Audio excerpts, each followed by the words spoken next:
Chers téléspectateurs, bienvenue au Club 700. Bonjour, pasteur. Avec la même énergie. Bonjour. Tu as toujours de l'énergie. Ah oui, grâce au Seigneur. Oui. Nous gardons le même plaisir de savoir que vous êtes là, dans votre émission préférée, le pasteur Raymond Kofi, pour vous servir. Et je suis Massi Domingo pour vous dire que Jésus est bon. Voilà, Massi. Ce témoignage de Marina est très poignant. Violée, maltraitée, entraînée dans toutes sortes de pratiques de sorcellerie, elle a même tenté 5 fois de se suicider. Quel tableau, n'est-ce pas? Eh bien, suivez son histoire. La toute première fois, ça s'est passé avec mon père. Ce qui était bizarre, c'est que je ne me rappelais pas d'avoir eu peur de lui avant. Et quand il est venu me chercher à l'école, avant même que je sorte du cours, j'avais peur, je ne comprenais pas pourquoi. Et au plus je m'approchais de la voiture, au plus j'avais de plus en plus peur. Et je ne comprenais pas, et puis je monte dans la voiture. Et ce qu'il ne fait jamais, c'est qu'il me dit « viens devant ». Parce que d'habitude, avec mon père, il fallait toujours aller derrière, il fallait toujours se soumettre à tout ce qu'il disait et tout. Et là, à 8 ans, on est à côté de son père, on est tout fiers et tout, donc je vais à côté de lui. Marina n'avait que 8 ans lorsque son père abusa d'elle pour la première fois. Là, la première fois, ce que j'ai ressenti, c'est... Vraiment, je voulais partir, mais je ne savais pas, j'étais pétrifiée, j'étais là sur place et tout. Je voulais vraiment quitter cet endroit et tout, mais... Je sais pas, mon corps il répondait plus, j'arrivais plus à savoir où j'étais. Et la peur de mon père faisait que j'étais vraiment là sur la plage, je me suis laissé faire et tout. Et après, à chaque fois, je m'en voulais parce que je comprenais pas pourquoi il faisait ça, pourquoi je me laissais faire. Et quand je voulais partir, que je voulais crier, j'y arrivais pas, quoi. Malheureusement, ce ne fut que le début d'un long et douloureux cauchemar. Ils vont être à 13 à abuser de moi parce qu'ils vont me passer à d'autres personnes pour de l'argent. Ça va commencer d'abord par des gens du village et tout ça qui me passent en premier. Après, à l'âge de 13 ans, là, c'est vraiment, tout va commencer à changer. Je pars en vacances chez mon grand-père. Et c'est là que je vais vraiment rentrer dans ce que mon père voulait et tout ça. Et mon grand-père va me sacrifier. Et après, il va m'initier au sadomasochisme. Quand ce fut son grand-père qui abusa d'elle, Marina tenta de se suicider. Je prends tous les médicaments qu'il y a dans la chambre de sa maman. Et là, pour moi, c'était fini. Et en fait, c'est même lui qui va me réanimer, quoi. Trop fort. C'est à cause de lui, j'en suis là. C'est lui qui va me réanimer et tout. Ça, c'est la toute première. Puis la deuxième, j'avais 17 ans. C'est quand je quitte mon père et que je vais à Bruxelles. Là, je ne supporte pas parce que malgré ce qui est très dur à comprendre, c'est que malgré ce que mon père faisait, j'étais très fort attaché à lui. Avec lui, il n'y a que lui qui m'aimait, même si ce n'était pas la bonne façon, il n'y a que lui qui était là quand j'en avais besoin et tout. Et il m'avait promis, il me dit, écoute, tes frères et sœurs vont partir, mais toi, tu viendras vivre avec moi. Et en fait, il n'a jamais fait. Donc là, j'en ai voulu et j'ai voulu mourir. Quand elle eut 17 ans, Marina s'enfuit et devait se rendre dans un foyer pour femmes abusées. Et donc, avec le directeur de l'école, on projette de voir après un centre pour moi de jeunes en difficulté.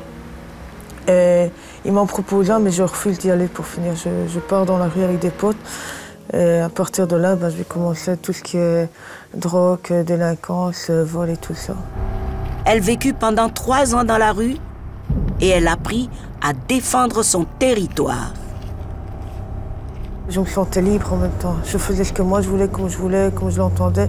Le seul truc qui a été dur, c'est qu'il a fallu tracer son territoire. Donc en fait, là où je vivais à Bruxelles et tout, on avait chacun nos quartiers, tout ça, nos banlieues, comme on dit. Et il fallait à chaque fois garder son territoire. Donc si une autre bande arrivait, il fallait savoir se battre entre bandes et tout ça. Il ne fallait pas qu'à un moment on rentre dans notre territoire. On avait notre quartier de deal et tout ça, donc on ne pouvait pas... Et là, j'ai eu très dur à m'insérer là-dedans parce que je ne connaissais pas cette violence-là. Et il a fallu que je m'y intègre en plus. Par la suite, Marina fit plusieurs tentatives de suicide qui échouèrent. On était à plusieurs et tout, et on avait décidé avec même les copains de Bruxelles et tout. En fait, c'est en sortant de la psychiatrie de Saint-Nathalie, j'ai fait 13 mois en psychiatrie. Et on s'était tous rassemblés dans notre chambre et on avait dit, ce truc qu'on fait, on met fin à nos jours. Et on voulait que ce soit vraiment un truc qui soit marquant. Donc on avait décidé de faire ça via Internet et tout. Et ça, je vais le refaire, mais beaucoup plus tard. Je vais jouer à la roulette russe via Internet, via la webcam et tout avec quelqu'un. Et là, je commence et tout, je sais, je lui montre que je mets la balle et tout. Et puis, au moment où je sais que la balle, elle est là, je veux pour tirer, il n'y a rien qui va, ça je bloque. J'ai beau essayer d'appuyer sur le fusil, il n'y a rien qui va. Lors de sa dernière tentative, Marina rencontra une jeune femme sur Internet. Elle me dit comme ça, elle me dit, écoute Marina, je ne pourrais pas toujours être là pour t'aider, mais je connais quelqu'un qui peut t'aider. Et j'ai dit, ah ouais, qui? Et puis elle me fait, c'est un pasteur de monde. Marina ne voulait rien entendre, mais le pasteur rentra en contact avec elle. Un jour, il va me téléphoner, et puis il va me dire, Johanna, c'est vous? Et puis je vais lui dire, non, c'est pas moi, vous êtes qui? Et puis c'est quand il me dit son nom, je dis, ah ouais, c'est bon, c'est moi, c'est Marina, mais c'est passé sur Internet, je me fais appeler autrement. Et puis alors, il va me donner rendez-vous, on me donne rendez-vous et tout, je viens le voir. Tout d'un coup, qu'est-ce qu'on va voir? La première fois que je suis venue le voir, j'en parle encore avec lui, c'est que ce qui a été bien, c'est que malgré cette peur que j'avais, j'étais face à lui, j'avais peur et tout, je n'osais pas le regarder. Je savais qu'il me regardait, moi ça me mettait mal à l'aise. Et j'avais en même temps cette envie de rester parce que je me sentais protégée. Et en partant de là, je dis à mon fils, je dis écoute, avec ce coup, il me fait peut-être peur, mais il n'y a qu'une chose qu'il faut faire, il faut que je le revoie parce qu'il est bien. Le combat qui suivit fut long, mais Marina accepta Jésus comme Seigneur et Sauveur et par la suite parvint même à pardonner à ses agresseurs. Je vais à un camp et là je me retrouve face à quelqu'un qui a essayé d'abuser de moi. Et puis le soir je vais commencer à prier et tout et le lendemain je vais dire à cette personne écoute, je sais que tu es là et tout, je sais que tu te reconnaîtras, mais je ne dirai pas ton nom ni rien. Mais je te demande pardon si tu as pu croire, si je t'ai laissé croire que tu pouvais faire ça avec moi ou quoi. Et je te pardonne de l'avoir fait et tout. Et après, c'est comme si je venais d'être libérée, quoi. Je lui en voulais plus, il était là et on le voyait et tout. Et je lui en voulais vraiment plus. Petit à petit, depuis ce temps-là, en fait, je me suis aperçue que j'avais pu pardonner à tout le monde. Je ne ressentais plus rien, j'avais plus de haine, j'avais plus de rage, plus de colère, plus rien. Que du contraire, c'est comme si c'était plus mon histoire en fait. Je raconte l'histoire de quelqu'un qui a subi ça, mais c'est plus du tout la mienne, elle ne fait plus partie de moi, elle est là. Grâce au pardon, aujourd'hui je peux vivre avec le grand V. Je ne vis pas la survie que je faisais avant, je vis vraiment la vie, quoi. Aujourd'hui, Marina n'a plus peur. Guérie de ses blessures, elle reconnaît le grand miracle que Jésus a opéré dans sa vie. Je crois que humainement, c'est impossible de pardonner.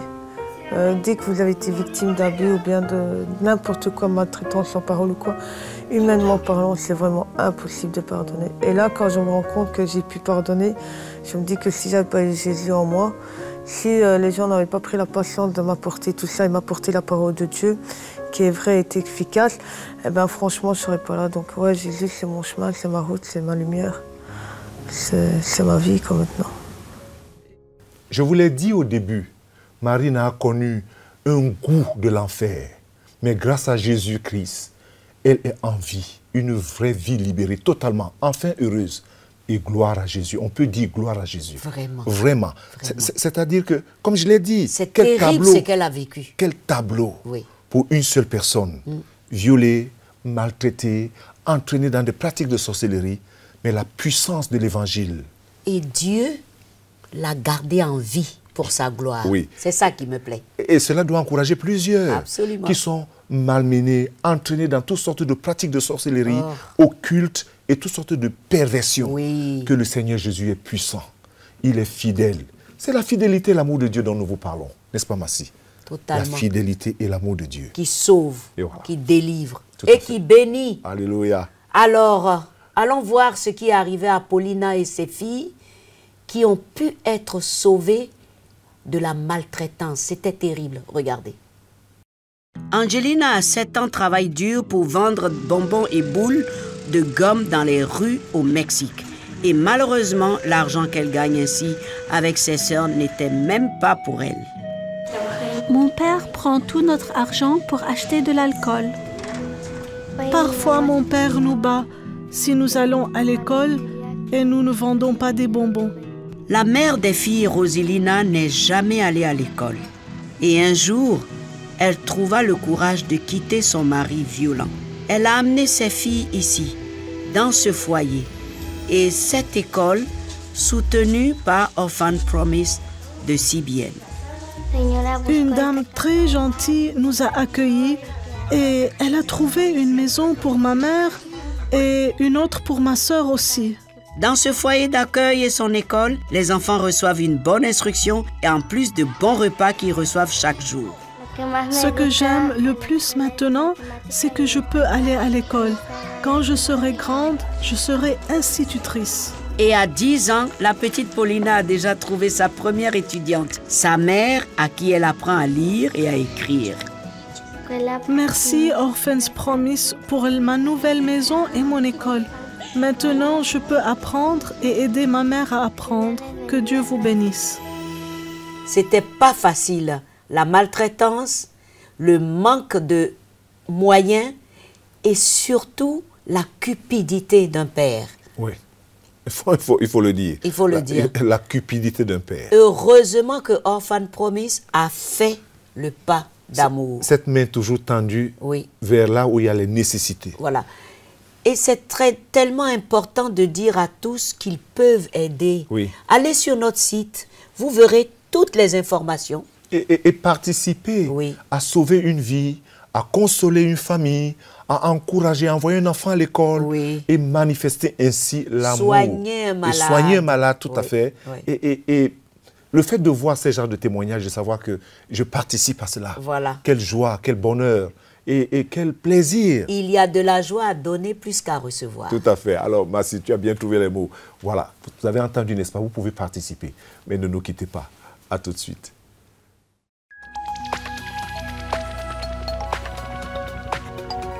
Si vous avez des questions spirituelles, des besoins de prière ou même si vous avez besoin de conseils, n'hésitez pas à nous contacter aujourd'hui à cette adresse ou au numéro suivant. Nos conseillers sont là pour vous aider. N'oubliez pas, nous sommes là pour vous.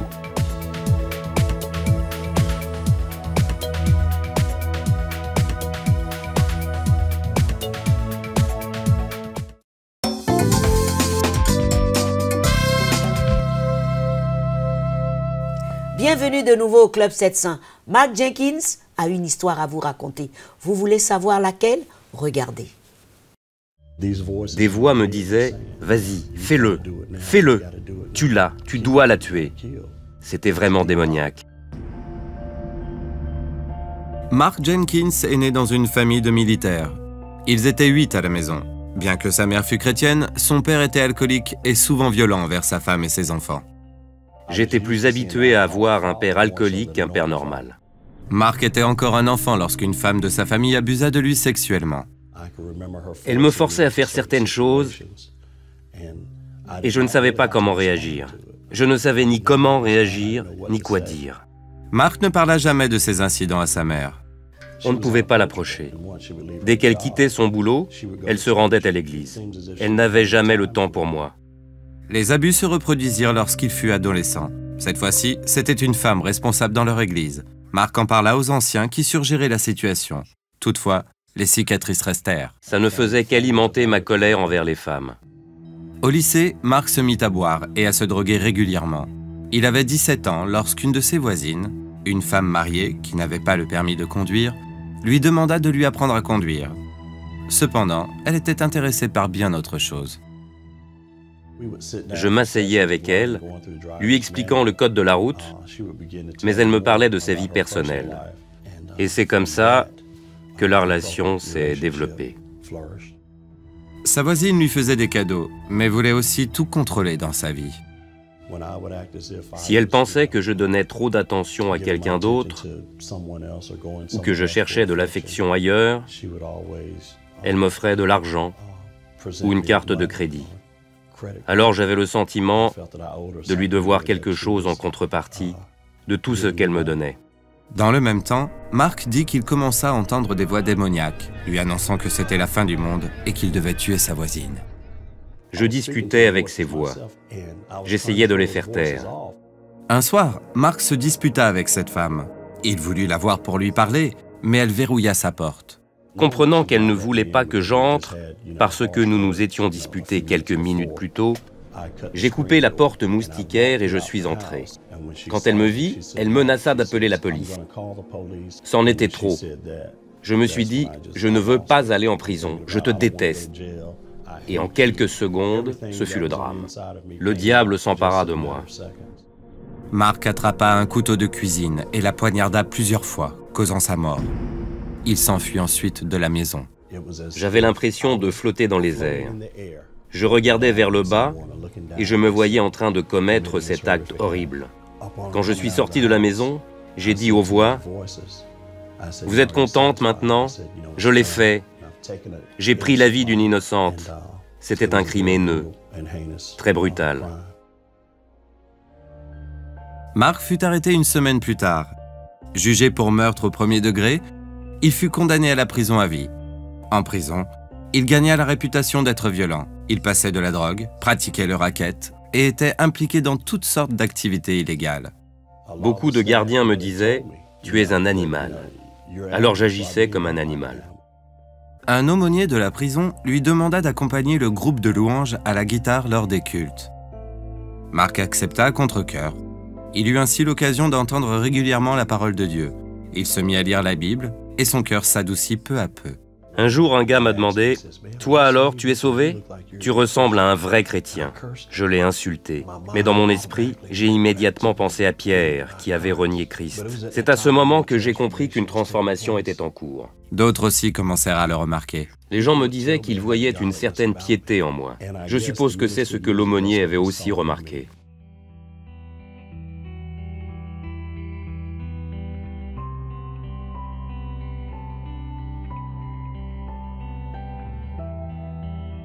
Un dimanche matin, un pasteur fit un appel.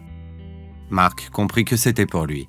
Il a dit, « Il y a quelqu'un ici en qui Dieu a œuvré. » Je me suis levé, et quand je me suis avancé, il a dit, « Dieu a attendu ce moment, et il a fait la prière du salut avec moi. » Mark se repentit de ses péchés. Il dit qu'il a été libéré de sa colère et des voix démoniaques qui l'avaient hanté. C'était le 3 juin 2001. Ce jour-là est marqué à jamais dans mon cœur. C'est le jour où j'ai donné ma vie à Christ. Mark fut libéré après 26 ans de prison. Il vit à présent dans la région d'Augusta, en Géorgie, où il travaille dans une usine. Il sert aussi son église fidèlement et parle chaque fois qu'il en a l'occasion de la puissance de Christ pour transformer les vies. Le diable a voulu me faire du mal, mais Dieu a tourné les choses pour qu'il en sorte du bien. Ce que je voudrais dire concernant la grâce de Dieu et sa faveur imméritée, c'est qu'elles sont suffisantes. Et s'il l'a fait pour moi, il peut le faire pour vous. Trahis par nos sentiments. Nos sentiments jouent un très grand rôle dans le processus de renouvellement de notre intelligence. Et d'une manière générale, nos sentiments sont le produit de nos pensées. Donc, si nos pensées ne sont pas exactes, c'est-à-dire si nous n'avons pas une bonne conception de Dieu et de sa parole, il est évident que nos sentiments aussi en seront affectés. C'est cela. L'exemple du prophète Jérémie en dit long. Il pensait, et à tort, que Dieu était contre lui et qu'il était la cause de tous ses problèmes. Nous le voyons dans le livre des Lamentations, chapitre 3. Ainsi, il exprimait son brisement et laissait parler ses sentiments. Une longue liste de plaintes. Mais quel était le problème du prophète? La souffrance ou la cause de la souffrance. Il avait perdu confiance en son Dieu car il voyait les choses selon lui. Mais Jérémie se mit à penser différemment. Et ce changement de pensée l'amena aussi à confesser de façon différente. Mais Dieu avait-il changé? Non. Et les circonstances de Jérémie avaient-elles changé non plus? Non. C'est la vision de Jérémie sur Dieu qui avait changé. En même temps, ses sentiments ont été transformés et il pouvait confesser maintenant, « L'Éternel est mon partage, dit mon âme. C'est pourquoi je veux m'attendre à lui. » Conclusion, dans la vie, ce que nous pensons est le reflet de ce que nous voyons. Ce n'est pas ce qui se passe autour de nous qui nous modèle, mais plutôt la façon dont nous voyons ce qui se passe autour de nous. Et le regard que nous portons sur les différents événements détermine aussi de quelle manière nous allons affronter les pressions de la vie au quotidien.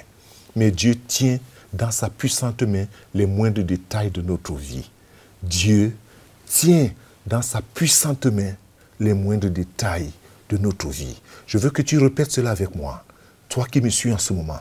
Dieu, tu tiens dans ta puissante main les moindres détails de ma vie. S'il te plaît, je voudrais que tu le répètes encore. Dieu, en suivant ces émissions maintenant et ces témoignages, je confesse que tu tiens dans ta puissante main les moindres détails de ma vie. Et je te remercie aussi, Seigneur, pour ton Fils que tu m'as donné. Que Dieu te bénisse, qu'il te bénisse abondamment.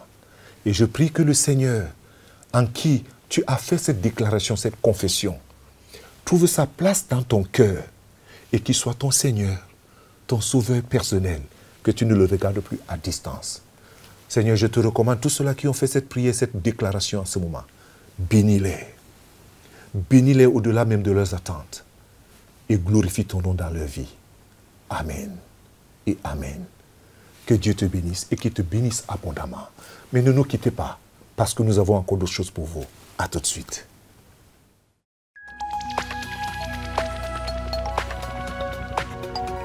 Si vous avez des questions spirituelles, des besoins de prière ou même si vous avez besoin de conseils, n'hésitez pas à nous contacter aujourd'hui à cette adresse ou au numéro suivant. Nos conseillers sont là pour vous aider. N'oubliez pas, nous sommes là pour vous.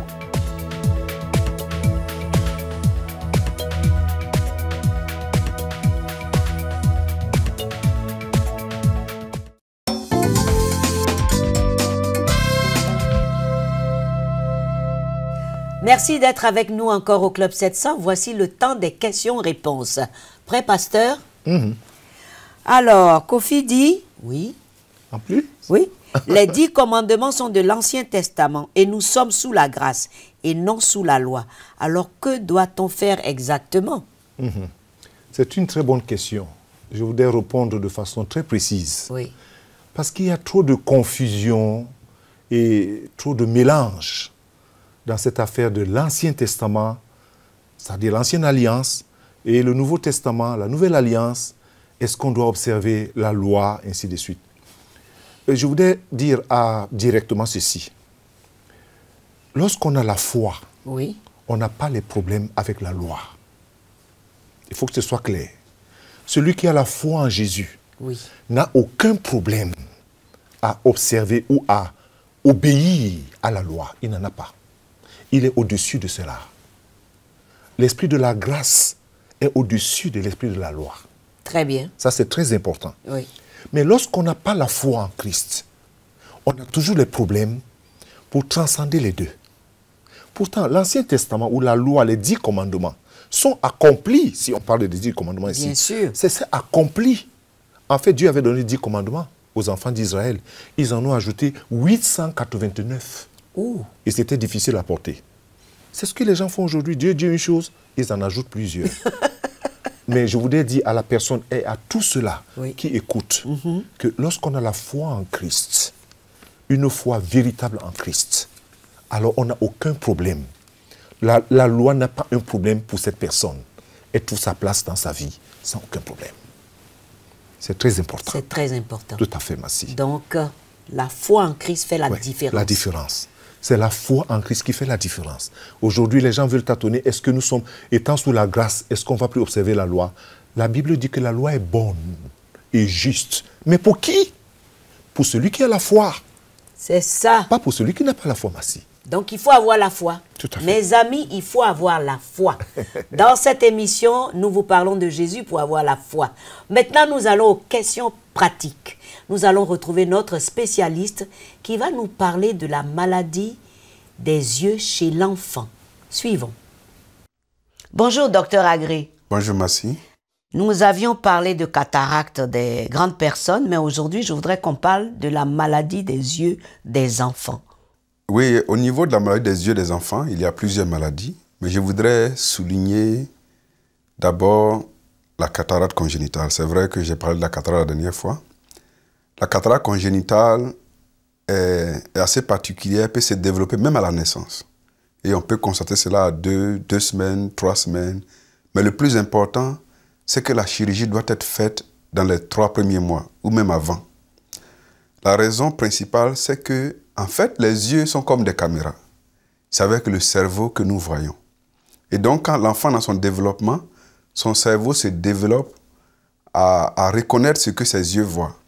Mais s'il a la cataracte et que l'enfant ne voit pas, et même si la cataracte est opérée, la vision de l'enfant ne sera pas correcte. C'est-à-dire, il y a ce qu'on appelle l'amblyopie, c'est-à-dire le cerveau a ignoré les images pendant longtemps et donc le cerveau ne reconnaîtra pas ce qu'il voit. Et donc, c'est vraiment important que les parents puissent examiner les enfants. Ah bon? Que le pédiatre puisse examiner les yeux de l'enfant dès qu'on constate une tache blanchâtre au niveau de la pupille ou bien que l'enfant ne suit pas bien les mouvements, il faut automatiquement consulter le médecin spécialisé en ophtalmologie. Il y a aussi la question du cancer de l'enfant. Ah bon, le cancer? Oui, le cancer de l'œil de l'enfant et qui survient en général avant 3 ans. Et ça peut se manifester sous plusieurs signes. Mais le signe le plus couramment rencontré, c'est ce que nous appelons la leucocorie. C'est-à-dire qu'il y a une tache au niveau de l'enfant, de l'œil de l'enfant, au niveau de la pupille. En anglais, on dit, c'est comme si c'est les yeux de chat. On appelle ça les yeux de chat. L'œil de l'enfant ressemble à un œil de chat. Il y a une image au fond de la pupille. Et que lorsque vous regardez, c'est comme quand le chat vous observe. Ah bon, mais dites-moi, la couleur de la tache. Oui, la couleur de la tache est peut-être blanche comme la cataracte, oui. Mais ça peut être aussi parfois jaunâtre. Ah bon? Et parfois aussi, ça dépend de l'endroit où le cancer est localisé.